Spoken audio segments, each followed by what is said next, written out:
ಕಾವ್ಯ stories YouTube ಚಾನಲ್ಗೆ ಸ್ವಾಗತ. ಹೃದಯಧರಿಸಿ ಧಾರಾವಾಹಿಯ 21ನೇ ಸಂಚಿಕೆ. ನನಗೂ ನಿನ್ನ ಬಿಟ್ಟಿರಲು ಸಾಧ್ಯವಿಲ್ಲ. ಆದರೆ ಏನು ಮಾಡಲಿ, ನಿನ್ನ ಬಿಟ್ಟು ಹೋಗುವುದು ಅನಿವಾರ್ಯ. ನಿನ್ನ ಕಣ್ಣ ಮುಂದೆಯೇ ನಾನು ಸತ್ತು ಹೋದರೆ ನಿನ್ನ ಸಮಾಧಾನಿಸಲು ಆಗ ನಾನಿರುವುದಿಲ್ಲ. ನಿನ್ನ ಕಣ್ಣೀರು ಒರೆಸಲು ಆಗ ನಾನಿರುವುದಿಲ್ಲ. ನಿನ್ನ ನೋವು ಕೇಳಲು ಆಗ ನಾನಿರುವುದಿಲ್ಲ. ನಾನಿಲ್ಲದೆ ನಿನ್ನ ಜೀವನ ಊಹಿಸಲು ನನಗೂ ಭಯ ಆಗುತ್ತದೆ. ಅದಕ್ಕಾಗಿ ನಾನು ಈ ನಿರ್ಧಾರ ಮಾಡಿರುವೆ. ನಿನ್ನ ಜೊತೆಗೆ ಜಗಳವಾಡಿ, ನಿನ್ನ ಮನಸ್ಸಿಗೆ ನೋವು ಮಾಡಿ, ನೀನೇ ನನ್ನನ್ನು ದೂರ ಮಾಡುವಂತೆ ಮಾಡಿ ನಿನ್ನಿಂದ ದೂರ ಹೋಗುವ ನಿರ್ಧಾರ. ಆಗ ನಾನು ಸತ್ತು ಹೋದರೂ ನೀನು ನನಗಾಗಿ ದುಃಖಿಸಲ್ಲ. ನಾನು ಬೇಗವೇ ದೇವರ ಬಳಿ ಹೋಗುತ್ತೇನೆ ಎಂದು ನನಗೆ ತಿಳಿದಾಗಿನಿಂದ ನನಗಿಂತ ನಿನ್ನ ಚಿಂತೆಯೇ ಹೆಚ್ಚಾಗಿದೆ ವೇದ. ನಾನು ಆವತ್ತು ನಿನ್ನ ಬಳಿ ಮದುವೆ ಆಗೋಣ, ಮನೆಗೆ ಬಂದು ಹೆಣ್ಣು ಕೇಳು ಎಂದು ಹೇಳಲು ಬರುತ್ತಿದ್ದೆ. ಆದರೆ ವಿಧಿಯಾಟ ಬೇರೆಯೇ ಇತ್ತು. ಅಂದು ಶಾಂಭವಿ, ಗಾಯತ್ರಿ, ರಮ್ಯಾ ಭುವಿ ಮನೆಗೆ ಬಂದು ಅವರಿಗೆಲ್ಲ ಅವಮಾನಿಸಿದ್ದಕ್ಕೆ ಸತ್ಯರಾಜ್ ಭುವಿ ಮದುವೆ ರಾಹುಲ್ ಜೊತೆಗೆ ಮಾಡಲು ನಿಶ್ಚಯಿಸಿದ್ದರು. ರಾಹುಲ್ ಹಾಗೂ ಅವನ ಮನೆಯವರು ಭುವಿಯನ್ನು ನೋಡಲು ಅವರ ಮನೆಗೆ ಬಂದಿದ್ದರು. ಅವರು ಮನೆಗೆ ಬಂದು ನೋಡಿ ಹೋದ ಮೇಲೆ ಭುವಿ ವೇದನ ಬಳಿ ಎಲ್ಲವನ್ನೂ ಹೇಳಿಕೊಳ್ಳಲು ದೇವಸ್ಥಾನಕ್ಕೆ ಹೊರಟು ಬರುತ್ತಿದ್ದಾಗ ಅವಳಿಗೆ ಆಸ್ಪತ್ರೆಯಿಂದ ಕರೆ ಬಂದಿತ್ತು. ಮೇಡಮ್, ನಿಮ್ಮ ಬಳಿ ಮಾತಾಡೋದಿದೆ, ದಯವಿಟ್ಟು ಆಸ್ಪತ್ರೆಗೆ ಬನ್ನಿ, ನರ್ಸ್ ಒಬ್ಬಳು ಕರೆ ಮಾಡಿ ಹೇಳಿದ್ದಳು. ನಾನೀಗ ಸ್ವಲ್ಪ ಅರ್ಜೆಂಟ್ನಲ್ಲಿದ್ದೀನಿ, ಆಮೇಲೆ ಬರುವೆ, ಭುವಿ ಹೇಳಿದಾಗ, ಇಲ್ಲ ಮೇಡಮ್, ನೀವು ಈಗಲೇ ಬರಬೇಕು, ತುಂಬ ಮುಖ್ಯವಾದ ವಿಷಯ ನಿಮ್ಮ ಬಳಿ ಹೇಳೋದಿದೆ ಎಂದರು ನರ್ಸ್. ಸರಿ, ಬರುವೆ ಎಂದವಳು ವೇದನನ್ನು ಆಮೇಲೆ ನೋಡುವೆ, ಈಗ ಆಸ್ಪತ್ರೆಗೆ ಹೋಗುವೆ ಎನ್ನುತ್ತಾ ಆಸ್ಪತ್ರೆಗೆ ಹೊರಟಿದ್ದಳು ಭುವಿ. ಆಸ್ಪತ್ರೆಯಲ್ಲಿ ಅರ್ಜೆಂಟಾಗಿ ಬರೋಕೆ ಹೇಳಿದ್ರಲ್ಲ ಡಾಕ್ಟರ್, ಏನು ವಿಷಯ? ಭುವಿ ಕೇಳಿದಳು. ನನಗೆ ಆ ವಿಷಯವನ್ನು ಹೇಗೆ ಹೇಳಬೇಕು ಎಂದು ತಿಳಿಯುತ್ತಿಲ್ಲ, ಆದರೂ ಹೇಳಲೇಬೇಕು, ನಿಮಗೆ ತಿಳಿದಿರಲಿ ಎಂದು ಹೇಳುತ್ತಿರುವುದು ಎಂದರು ಡಾಕ್ಟರ್. ಏನೆಂದು ಹೇಳಿ ಡಾಕ್ಟರ್, ಮರುಗುತ್ತಲೇ ಕೇಳಿದಳು ಭುವಿ. ನೀವು ನಿನ್ನೆ ಬಂದು ನಿಮ್ಮ ಫ್ರೆಂಡ್ ಒಬ್ಬರಿಗೆ ರಕ್ತ ಕೊಟ್ಟಿದ್ದೀರಿ ಅಲ್ವಾ, ಅದರ ಬಗ್ಗೆ ಹೇಳೋದಿತ್ತು. ನಾವು ಆ ರಕ್ತವನ್ನು ಪರೀಕ್ಷಿಸಿದೆವು, ಆದರೆ ನಾವು ಹೆಚ್ಚಾಗಿ ಯಾವ ಪೇಷಂಟ್ ಬಳಿಯೂ ಈ ವಿಷಯವನ್ನು ಹೇಳುವುದಿಲ್ಲ, ಅವರ ಮನೆಯವರ ಬಳಿಯೇ ಹೇಳುವುದು.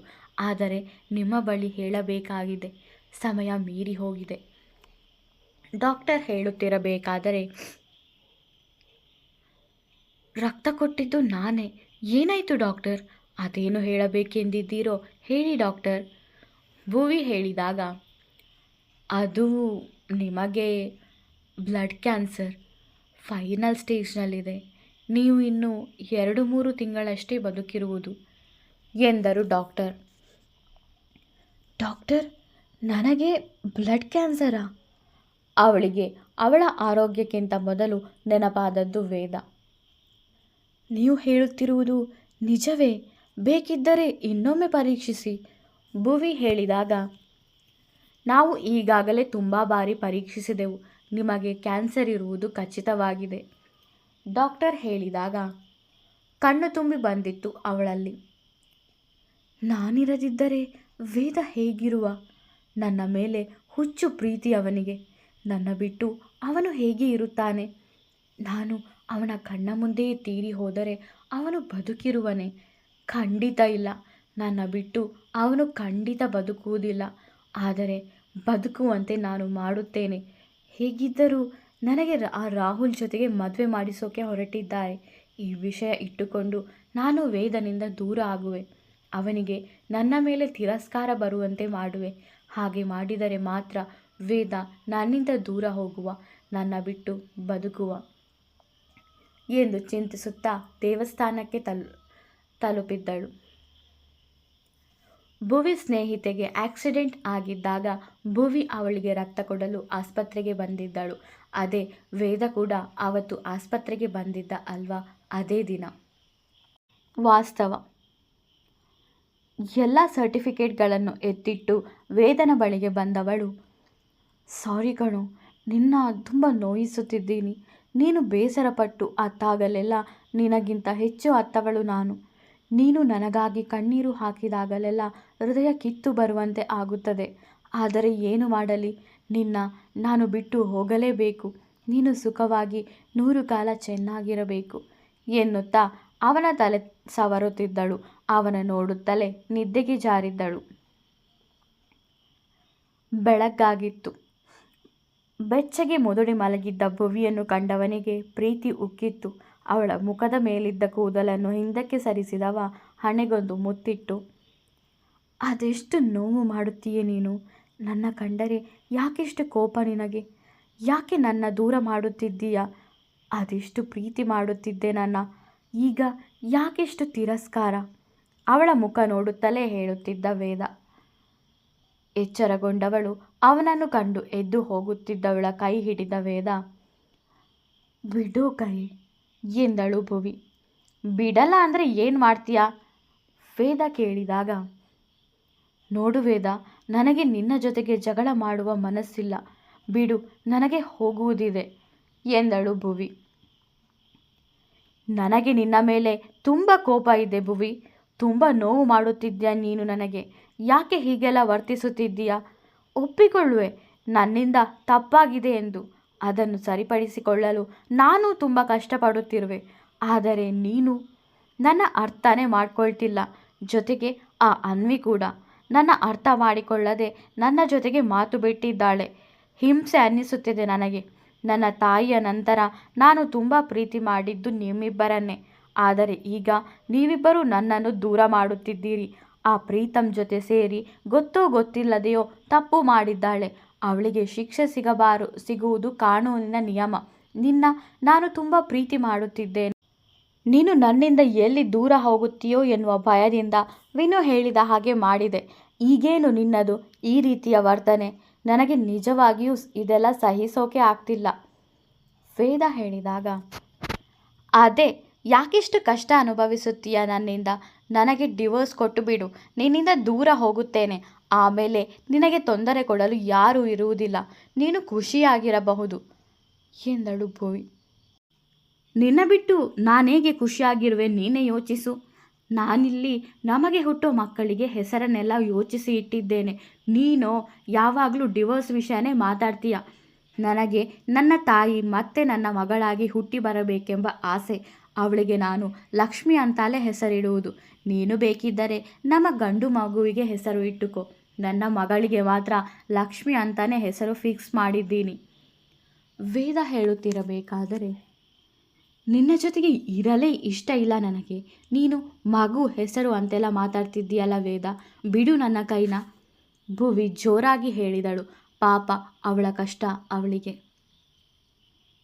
ನನ್ನ ಬಿಡುವ ಆಲೋಚನೆ ಇರುವವಳು ನನ್ನ ಇಷ್ಟು ವರುಷ ಪ್ರೀತಿ ಯಾಕೆ ಮಾಡಬೇಕಿತ್ತು? ಕೋಪದಿಂದಲೇ ಕೇಳಿದ ವೇದ. ಯಾಕಂದರೆ ನೀನು ಶ್ರೀಮಂತ ಅಲ್ವಾ? ನಿನ್ನ ಬಳಿ ತುಂಬ ದುಡ್ಡಿದೆ ಅಲ್ವಾ? ನಿನ್ನ ಜೊತೆಗೆ ಇದ್ದರೆ ತುಂಬ ಜಾಲಿಯಾಗಿರಬಹುದಲ್ವಾ? ಅದಕ್ಕೆ ನಿನ್ನ ಪ್ರೀತಿ ಮಾಡುವಂತೆ ನಾಟಕ ಮಾಡಿದ್ದೆ. ನಂತರ ನನ್ನ ಮನೆಯಲ್ಲಿ ನನಗೆ ಹುಡುಗ ನೋಡಿದ್ದರು. ಅದಕ್ಕೆ ನಿನ್ನ ಬೇಡ ಅಂದೆ. ಭುವಿ ಹೇಳುತ್ತಿದ್ದಾಗ, ನೀನು ಹೇಳಿದ್ದನ್ನು ನಾನೀಗ ನಂಬಬೇಕು. ನಾನು ಹೇಗೆ ನಂಬಲಿ ಇದನ್ನೆಲ್ಲ? ನಿನ್ನನ್ನು ನಾನು ನಿನ್ನೆ ಮೊನ್ನೆಯಿಂದ ನೋಡುತ್ತಿಲ್ಲ ಚಿನ್ನಿ. 15 ವರುಷದಿಂದ ನೋಡುತ್ತಿದ್ದೇನೆ ನನ್ನ ಸ್ವಾಭಿಮಾನಿ ಹೃದಯದರಸಿಯನ್ನು. ನಿನ್ನ ಬಗ್ಗೆ ನನಗೆ ತುಂಬ ಚೆನ್ನಾಗಿ ಗೊತ್ತು. ವೇದ ಹೇಳುತ್ತಿರಬೇಕಾದರೆ ಭುವಿ ಅವನ ಕೈಗೆ ಕಚ್ಚಿ ದೂರ ಹೋಗಿ ನಿಂತಳು. ಲೇ ನಾಯಿ! ವೇದ ಹೇಳಿದಾಗ, ಹೋಗೋ ನಾಯಿ, ಹಂದಿ, ಗೋರಿಲ್ಲ, ಚಿಂಪಾಂಜಿ ಎಲ್ಲ ನೀನೇ. ನಿನ್ನಂಥ ಪ್ರಾಣಿ ಜೊತೆಗೆ ಇರೋಕೆ ನನಗೆ ಇಷ್ಟ ಇಲ್ಲ ಎಂದವಳು ಅಲ್ಲಿಂದ ಹೋದಳು. ಇವಳು ಯಾಕೆ ನನ್ನ ದೂರ ಮಾಡ್ತಿದ್ದಾಳೋ ಅರ್ಥನೇ ಆಗ್ತಿಲ್ಲ ಎಂದು ಯೋಚಿಸುತ್ತಾ ಸ್ನಾನ ಮುಗಿಸಿ ಬಂದಿದ್ದ ವೇದ. ಅವನಿಗೆಂದೇ ಬಿಸಿ ಬಿಸಿ ಪಲಾವ್ ಮಾಡಿಕೊಂಡು ತಂದಿದ್ದಳು ಭುವಿ. ಕೋಪದಲ್ಲಿ ರಾತ್ರಿ ಅವನು ಊಟ ಮಾಡದೆ ಮಲಗಿದ್ದ ಅಲ್ವಾ, ಅದಕ್ಕೆ ಅವಳ ಕೈಯಾರೆ ಅವನಿಗೆ ತಿನ್ನಿಸುವ ಆಸೆ. ಆದರೆ ಅದನ್ನು ತೋರಿಸಿಕೊಳ್ಳದೆ ಸೋಫಾ ಮೇಲೆ ಬಂದು ಕೂತವಳು ಅವಳೇ ಪಲಾವ್ ತಿನ್ನಲು ಶುರು ಮಾಡಿದ್ದಳು.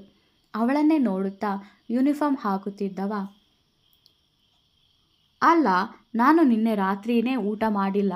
ನನಗೆ ಕೊಟ್ಟು ಆಮೇಲೆ ತಿನ್ನಬೇಕು ಅಂತಾನೂ ಗೊತ್ತಾಗಲ್ವಾ ಇವಳಿಗೆ ಎಂದು ಮನದಲ್ಲೇ ಮಾತಾಡಿಕೊಂಡವನು ಅವಳ ಬಳಿ ಬಂದು ಪಲಾವ್ ಪ್ಲೇಟನ್ನು ಎಳೆದುಕೊಂಡವನು, ನನಗೆ ಕೊಡದೆ ನೀನೊಬ್ಬಳೇ ತಿನ್ನುತ್ತಿದ್ದೀಯಾ? ನಾನು ನಿನ್ನೆ ರಾತ್ರಿಯೂ ತಿಂದಿಲ್ಲ. ಪ್ರೀತಿಯಿಂದ ಬೇಡ, ಅಟ್ಲೀಸ್ಟ್ ಸೌಜನ್ಯಕ್ಕಾದರೂ ತಿನ್ನುತ್ತೀಯಾ ಎಂದು ಕೇಳಬಹುದಲ್ಲ ವೇದ ಹೇಳಿದಾಗ, ನಾನು ಯಾಕೆ ಹೇಳಲಿ? ಬೇಕಿದ್ದರೆ ಅಡುಗೆ ಕೋಣೆಗೆ ಹೋಗಿ ಹಾಕಿ ತಿನ್ನು. ನನಗೆ ಹಸಿವಾಗುತ್ತಿದೆ, ಕೊಡು ಪ್ಲೇಟ್ನ ಎಂದು ಕೈ ಚಾಚಿದಳು ಭುವಿ. ಅವಳ ಮುಂದೆ ಮಂಡಿ ಊರಿ ಕೂತವನು, ನಾನೇ ತಿನ್ನಿಸುವೆ ಎಂದು ಒಂದು ತುತ್ತನ್ನು ಅವಳ ಮುಂದೆ ಇರಿಸಿದ. ನನಗೆ ದೇವರು ಕೈ ಕೊಟ್ಟಿದ್ದಾನೆ, ಅದರಲ್ಲೇ ತಿಂತೀನಿ ಭುವಿ ಹೇಳಿದಾಗ, ನೀನು ತುಂಬ ಕೆಲಸ ಮಾಡಬೇಡ ಚಿನ್ನಿ, ಕೈ ಸವೆದು ಹೋಗುತ್ತೆ. ನಿನಗೆ ತಿನ್ನಿಸೋ ಜವಾಬ್ದಾರಿ ನನ್ನದು. ನಾನೇ ನಿನಗೆ ತಿನ್ನಿಸುವೆ. ಯಾಕೆಂದರೆ ನಾನು ಚಿಕ್ಕವನಿದ್ದಾಗ ನನಗೆ ಕೈ ತುತ್ತು ಕೊಡಲು ನನ್ನ ತಾಯಿ ನನ್ನ ಜೊತೆಗೆ ಇರಲಿಲ್ಲ. ಆ ಸಂದರ್ಭದಲ್ಲಿ ನನಗೆ ಸಿಕ್ಕಿದ್ದು ನೀನು. ನೆನಪಿದೆಯಾ? ಸ್ಕೂಲ್ನಲ್ಲಿ ನಾನವತ್ತು ಅಮ್ಮನನ್ನು ನೆನೆದು ಊಟ ಮಾಡದೆ ಅಳುತ್ತಿದ್ದಾಗ ನೀನೇ ನನಗೆ ಸಮಾಧಾನ ಮಾಡಿ ನನಗೆ ಊಟ ಮಾಡಿಸಿದ್ದು. ವೇದ ಹೇಳುವಾಗ ಕಣ್ಣಲ್ಲಿ ನೀರು ಬಂದಿತ್ತು ಅವನಿಗೆ. ತಗೋ ತಿನ್ನು, ತಿನ್ನೋವಾಗ ಅಳಬಾರ್ದು. ಅವನಿಗೆ ಕೈ ತುತ್ತು ಕೊಡಲು ಕೈ ಎತ್ತಿದ್ದಳು ಭುವಿ. ಇಲ್ಲ, ಮೊದಲು ನೀನು ತಿನ್ನಬೇಕು, ಆಮೇಲೆ ನಾನು ಎಂದನು ವೇದ. ಹಾಗೆ ಅವಳಿಗೆ ತಿನ್ನಿಸಿ ಅವಳು ಅವನಿಗೆ ತಿನ್ನಿಸಿ ಪಲಾವ್ ಖಾಲಿ ಮಾಡಿದ್ದರು. ವೇದ ತನ್ನ ಕೆಲಸಕ್ಕೆ ಹೊರಟ. ಭುವಿ ಬೇಸರದಲ್ಲಿ ಅವಳ ಕೆಲಸದ ಕಡೆ ಗಮನ ಹರಿಸಿದಳು. ಆದರೆ ವೇದನ ಕಣ್ಣೀರು ಅವಳ ಕಣ್ಣಲ್ಲೂ ನೀರು ಬರುವಂತೆ ಮಾಡಿತ್ತು. ಮಧು ಹಾಗೂ ಅವನ ಕಡೆಯವರನ್ನು ಕೋರ್ಟ್ಗೆ ಹಾಜರುಪಡಿಸಲಾಗಿತ್ತು. ಅವರ ತಪ್ಪನ್ನು ಒಪ್ಪಿಕೊಂಡಿದ್ದರಿಂದ ಎಲ್ಲರಿಗೂ ಶಿಕ್ಷೆಯಾಯಿತು. ನಾನೇ ಎಲ್ಲವನ್ನೂ ಪತ್ತೆ ಹಚ್ಚಿ ಶಿಕ್ಷೆ ಕೊಡಿಸಿದೆ ಎಂದು ಸಂಜಯ್ ಬೀಗುತ್ತಿದ್ದ. ಒಂದಲ್ಲ ಒಂದು ದಿನ ನೀನು ನನ್ನ ಮುಂದೆ ತಲೆ ತಗ್ಗಿಸಿ ನಿಲ್ಲೋ ಪರಿಸ್ಥಿತಿ ಬರುತ್ತದೆ. ಆಗಿದೆ ಕಣೋ ನಿನಗೆ ನನ್ನ ಕೈಯಿಂದ, ಮನದಲ್ಲೇ ಹೇಳಿಕೊಂಡ ವೇದ. ಇತ್ತ ವೇದನ ಮನೆಗೆ ಭುವಿಯನ್ನು ನೋಡಲು ಭಾಗ್ಯ ಬಂದಿದ್ದರು. ಅವರನ್ನು ಕಂಡ ಭುವಿಗೆ ಖುಷಿಯೋ ಖುಷಿ. ಬಂದವರನ್ನು ಚೆನ್ನಾಗಿ ಉಪಚರಿಸಿದಳು ಭುವಿ. ಹಾಗೆ ಇಬ್ಬರು ಹಾಲ್ನಲ್ಲಿ ಮಾತಾಡುತ್ತಾ ಕೂತಿದ್ದರು. ಅದನ್ನು ಕಂಡ ಶಾಂಭವಿ, ನೀನು ಬರೋದು ಅಲ್ಲದೆ ಈಗ ನಿನ್ನ ಮನೆಯವರನ್ನು ಮನೆಗೆ ಕರೆದುಕೊಂಡು ಬಂದಿದ್ದೀಯಲ್ಲೇ. ಹೋ, ಅವರನ್ನು ಇಲ್ಲೇ ಉಳಿಸಿಕೊಳ್ಳೋ ಉಪಾಯನಾ? ಚೆನ್ನಾಗಿದೆ, ತುಂಬ ಚೆನ್ನಾಗಿದೆ ನಿಮ್ಮ ನಾಟಕ. ಅಲ್ಲಮ್ಮ, ನಿನ್ನ ಮಗಳಿಗೆ ಬುದ್ಧಿ ಹೇಳೋದು ಬಿಟ್ಟು ಅವಳಿಗೆ ಸಪೋರ್ಟ್ ಮಾಡಿ ಈ ಮನೆ ಆಸ್ತಿ ಹೊಡೆಯೋ ಪ್ಲ್ಯಾನ್ ಮಾಡ್ಕೊಂಡಿದ್ದೀಯಾ? ಪ್ಲೀಸ್ ಹಾಗೆಲ್ಲ ಮಾತಾಡಬೇಡಿ. ಅವರು ನನ್ನ ನೋಡಲು ಬಂದಿರುವುದು ಅಷ್ಟೇ ಭುವಿ ಹೇಳಿದಾಗ, ನೋಡಲಿ ಎಷ್ಟು ಹೊತ್ತು ಬೇಕು ಇಬ್ಬರು ಒಬ್ಬರನ್ನೊಬ್ಬರು ನೋಡಿಕೊಳ್ಳೋಕೆ. ಹೋಗೋವಾಗ ನನಗೆ ಹೇಳಿ ಹೋಗಲಿ. ಇಲ್ಲಿಂದ ಏನೇನೆಲ್ಲ ತಗೊಂಡು ಹೋಗ್ತಾರೆ ಅಂತ ನಾನು ಚೆಕ್ ಮಾಡಬೇಕು, ಅದಕ್ಕೆ ಎನ್ನುತ್ತಾ ಮುಖ ತಿರುಗಿಸಿ ಹೋದರು ಶಾಂಭವಿ. ನೀನು ಇವರ ಜೊತೆ ಹೇಗಿರುತ್ತೀಯ ಭುವಿ? ಇವರ ಮಾತುಗಳು ಕತ್ತಿಯಷ್ಟೇ ಹರಿತವಾಗಿದೆ ಬೇಸರದಿಂದ ಹೇಳಿದರು ಭಾಗ್ಯ. ಅವರು ಹಾಗೆ ಮಾತಾಡುವುದು. ಅವರಿಗೆ ನಾನು ವೇದನನ್ನು ಮದುವೆ ಆಗುವುದು ಇಷ್ಟ ಇರಲಿಲ್ಲ. ಮನೆಗೆ ಬಂದು ಹೇಳಿದ್ದಾರಂತೆ. ನೀವು ಅದಕ್ಕೆ ತಾನೇ ನನಗೆ ರಾಹುಲ್ ಜೊತೆಗೆ ಮದುವೆ ಮಾಡಿಸೋಕೆ ಹೊರಟಿದ್ದು ಭುವಿ ಕೇಳಿದಾಗ, ಹೌದು ಅದಕ್ಕೆ. ಆದರೆ ನೀನು ತುಂಬ ಬೇಸರ ಮಾಡಿಬಿಟ್ಟೆ. ನಮಗೆ ತುಂಬ ಕೋಪ ಇತ್ತು ನನಗೆ ನಿನ್ನ ಮೇಲೆ. ಆದರೆ ನಿನ್ನೆ ಸ್ವಲ್ಪ ಸಮಾಧಾನ ಆಯಿತು. ನಿನ್ನೆ ನಿನ್ನ ಗಂಡ ಮನೆಗೆ ಬಂದಿದ್ದ. ನೀನು ನಮ್ಮನ್ನೆಲ್ಲ ನೆನೆದು ತುಂಬ ಅಳುತ್ತೀಯ ಎಂದು ಹೇಳಿದ. ಅವನ ಮಾತಿಂದಲೇ ತಿಳಿಯಿತು ಅವನು ನಿನ್ನನ್ನು ಎಷ್ಟು ಪ್ರೀತಿ ಮಾಡುತ್ತಾನೆ ಎಂದು. ಆದರೆ ನೀನು ಅವನನ್ನು ಬಿಟ್ಟು ಹೋಗೋ ಮಾತು ಆಡುತ್ತಿದ್ದೀಯಂತೆ. ಯಾಕೆ ಭುವಿ, ಏನಾಯಿತು? ಅಷ್ಟು ಒಳ್ಳೆಯ ಗಂಡ ಸಿಕ್ಕಿದ್ದಾನೆ ನಿನಗೆ, ಅವನನ್ನು ಬಿಟ್ಟು ಹೋಗುವ ಮಾತು ಯಾಕೆ? ಈಗ ನಾನು ನಿನ್ನ ಬಳಿ ಬಂದಿದ್ದೇನಲ್ಲ, ಸ್ವಲ್ಪ ದಿನ ಹೋದರೆ ನಿನ್ನ ತಂದೆಯು ನಿನ್ನ ಬಳಿ ಬರಬಹುದು. ಯಾವುದೇ ಕಾರಣಕ್ಕೂ ಅವನನ್ನು ಬಿಟ್ಟು ಹೋಗುವ ಮಾತು ಬೇಡ ಕಣೆ ಎಂದರು ಭಾಗ್ಯ. ಅಮ್ಮ, ನೀನಿನ್ನು ಹೊರಡು. ನಿನ್ನನ್ನು ಅವರು ಕಂಡರೆ ಮತ್ತೆ ಏನೇನೋ ಹೇಳುತ್ತಾರೆ, ಹುಷಾರು ಎಂದವಳು ಸೀದಾ ಎದ್ದು ತನ್ನ ಕೋಣೆಗೆ ಬಂದಳು. ಮಗಳು ಮುಂದಕ್ಕೆ ಚೆನ್ನಾಗಿದ್ದರೆ ಸಾಕು ಎಂದುಕೊಳ್ಳುತ್ತಾ ತಮ್ಮ ಮನೆಗೆ ಹೋದರು ಭಾಗ್ಯ. ಯಾರು ಅವನು? ಎಷ್ಟು ಧೈರ್ಯ ಅವನಿಗೆ ನನ್ನ ಬಿಸ್ನೆಸ್ಗೆ ಅಡ್ಡ ಬರೋಕೆ ಎಂದು ಧನಂಜಯ್ ಹೇಳುತ್ತಿರಬೇಕಾದರೆ, ಯಾರೋ ಸಂಜಯ್ ಅಂತೆ, ಅವನೇ ಆ ಮಧುನ ಅರೆಸ್ಟ್ ಮಾಡಿದ್ದು, ಜೊತೆಗೆ ನಮ್ಮವರನ್ನು ಎಂದ ವಿಜಿ. ಎಷ್ಟು ಧೈರ್ಯ ಇದ್ದರೆ ನನ್ನ ಅಡ್ಡಕ್ಕೆ ಬಂದು ನಮ್ಮವರನ್ನೇ ಜೈಲಿಗೆ ಹಾಕಿ ಶಿಕ್ಷೆ ಕೊಡಿಸಿದ, ಜೊತೆಗೆ ನಾವು ಅಪಹರಿಸಿದ ಹೊರದೇಶಕ್ಕೆ ಮಾರಾಟ ಮಾಡಬೇಕು ಎಂದಿದ್ದ ಮಕ್ಕಳನ್ನು ಬಿಡಿಸಿದ. ಹೇಗೋ ಆ ಮಧು ಮುಂದೆ ಹೋಗಿ ಎಲ್ಲ ತಪ್ಪನ್ನು ಅವನ ಮೇಲೆ ಹಾಕಿಕೊಂಡು ನಮ್ಮನ್ನು ಬಚಾವು ಮಾಡಿದ. ಇಲ್ಲ ಅಂದರೆ ನಾವೆಲ್ಲರೂ ಸಿಕ್ಕಿ ಹಾಕಿಕೊಳ್ಳಬೇಕಿತ್ತು. ಮುಂದೆ ನಮಗೆ ಜೈಲೇ ಗತಿಯಾಗುತ್ತಿತ್ತು ಎಂದ ಧನಂಜಯ್. ಹೌದು ಬಾಸ್, ಆ ಪೊಲೀಸ್ನವರನ್ನು ಯಾಮಾರಿಸಿ ನಾವೇಗೋ ಬಚಾವಾದ್ವಿ. ಆದರೆ ಮುಂದೆ ವಿಜಿ ಹೇಳಿದಾಗ, ಮುಂದೆ ಆ ಸಂಜೆಗೆ ನರಕ ತೋರಿಸಬೇಕು. ನಮ್ಮ ತಂಟೆಗೆ ಬಂದವರನ್ನು ನಾನು ಸುಮ್ಮನೆ ಬಿಡುವುದಿಲ್ಲ ಎಂದ ಧನಂಜಯ್. ವೇದ ಕಂಡು ಹಿಡಿದಿದ್ದು ಬರೀ ಅರ್ಧ ಕೇಸ್ ಅಷ್ಟೇ. ಅದನ್ನೇ ಸಂಜಯ್ ಅವನು ಮಾಡಿದ್ದೆಂದು ಬೀಗಿದ್ದು. ರಿಯಲ್ ವಿಲನ್ಗಳು ಸಂಜಯ್ ಮೇಲೆ ಸಿಟ್ಟಾಗಿದ್ದಾರೆ. ಮುಂದೆ ಅವರಿಂದ ಸಂಜಯ್ಗೆ ಏನಾಗುತ್ತದೆಯೋ ಮುಂದುವರಿಯುವುದು. ವಿಡಿಯೋ ಇಷ್ಟವಾದರೆ ಲೈಕ್ ಮಾಡಿ, ಕಮೆಂಟ್ ಮಾಡಿ. ನನ್ನ ಚಾನಲ್ಗೆ ಹೊಸಬರಾದರೆ ಸಬ್ಸ್ಕ್ರೈಬ್ ಮಾಡಲು ಮರೆಯಬೇಡಿ. ಧನ್ಯವಾದಗಳು.